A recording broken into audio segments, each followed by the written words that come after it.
मान लो कि तुम भगवान हो और तुम्हारे नीचे बहुत ज़्यादा लोग मांग रहे हैं, उसमें से तुम भी देखते हो कि कौन कौन लोग मांग रहे हैं, उनको सबको देना ही है। मान लो कि तुमने मांगा 100 करोड़ का टर्नओवर, हिरेन ने मांगा 100 करोड़ का टर्नओवर, राइट? दोनों मांग रहे हैं, एक बंदा सेटिस्फाइडली मांग रहा है, दूसरा बंदा डेस्परेटली मांग रहा है।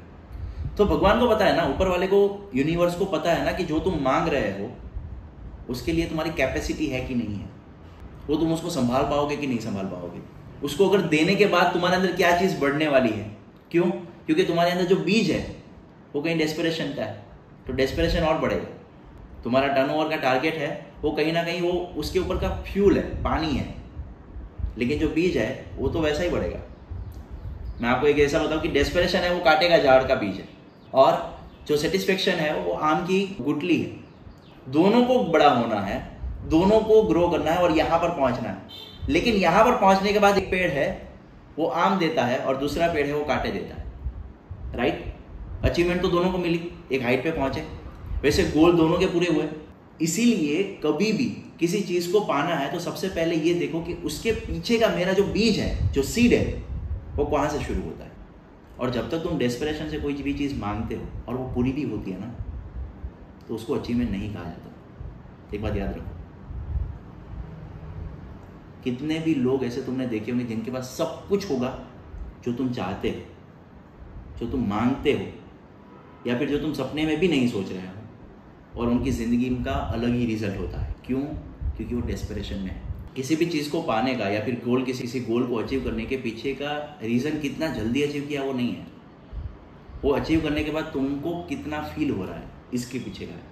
जो किसी भी गोल को अगर तुम्हें चाहिए, अगर तुमने पूरी ज़िंदगी में गोल पाए सब कुछ मिल गया, और लास्ट में जब तुम्हारी एंड आती है, जब तुम्हारा मौत आता है, तुम यहाँ से दुनिया को छोड़ के जाने वाले हो, ये समय पे तुम्हें कोई भी मटेरियल चीज़ नहीं दिखाई देगी।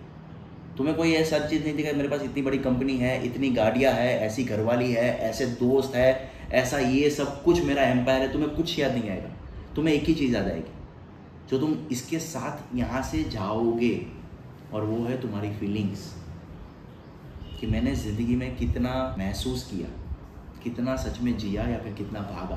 तो तुम्हें वो टाइम पे पता चलेगा, और वो टाइम पे जो तुम्हारा एंडिंग पॉइंट होगा, वो टाइम पे एक ही सेकंड के अंदर तुम यहाँ से रिग्रेट में या फिर सेटिस्फाइडली इस दुनिया को छोड़ के जाओगे। और यही ज़रूरी है।